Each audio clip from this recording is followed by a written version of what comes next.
Hyderabad నాంపల్లిలోని forensic ల్యాబ్‌లో అగ్ని ప్రమాదం జరిగింది. అది కూడా మొదటి అంతస్తులో ఉన్న కంప్యూటర్ ల్యాబొరేటరీ ఏదైతే ఉందో అక్కడ స్టార్ట్ అయ్యాయి. బిల్డింగ్ అంతా వ్యాపించాయి. అగ్నిమాపక అవి వచ్చాయి వెహికల్సు.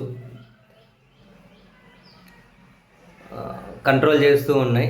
అదే ఫైర్ ఇంజిన్లు వచ్చి కంట్రోల్ చేస్తూ ఉన్నాయి. లోపల 4-5 మంది ఉన్నారన్నా కానీ ప్రాణ నష్టం ఏమీ లేదంటూ ఉన్నారు. బట్ చాలా వరకు డాక్యుమెంట్లు కాలిపోయాయని చెప్పి అయితే అంటూ ఉన్నారు. చాలా ఎవిడెన్స్లు పోయాయి అని చెప్పి అంటూ ఉన్నారు.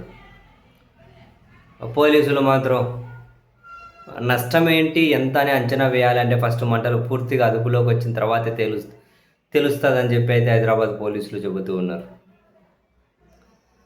ఈ క్రమంలో బీఆర్ఎస్ వర్కింగ్ ప్రెసిడెంట్ మాజీ మంత్రి కేటీఆర్ గారు సంచలన వ్యాఖ్యలు చేశారు.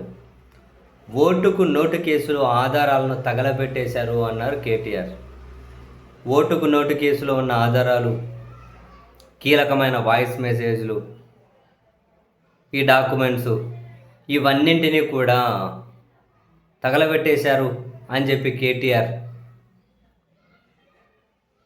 అనుమానం వ్యక్తం చేశారు. అండ్ అంతేకాకుండా ఈ ఈ కేటీఆర్ దాంట్లో ఇంకో కీలకమైన ట్వీట్ ఉంది. కాంగ్రెస్ ప్రభుత్వం, తెలంగాణలో కాంగ్రెస్ ప్రభుత్వం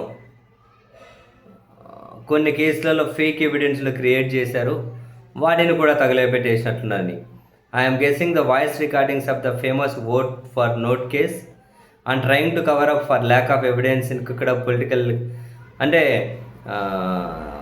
ఫోన్ ట్యాపింగ్ లాంటి రాజకీయ కక్షపూరిత కేసుల్లో ఒక్కొక్కటి ఎవిడెన్స్ ఏదైతే ఉందో వీళ్ళు తయారు చేసిన ఎవిడెన్స్లు, అటువంటి ఎవిడెన్స్లు తగలబెట్టేసినట్టున్నారు. కుక్కుడు ఎవిడెన్సెస్. అండ్ మరీ ముఖ్యంగా కీలకంగా ఓటుకు నోటు కేసులో ఎవిడెన్స్ని తగలబెట్టేసినట్టున్నారని చెప్పి కేటీఆర్ అయితే అనుమానం వ్యక్తం చేశారు. అనుమానం కాదు, నేను అనుకుంటున్నా అన్నారు ఆయన.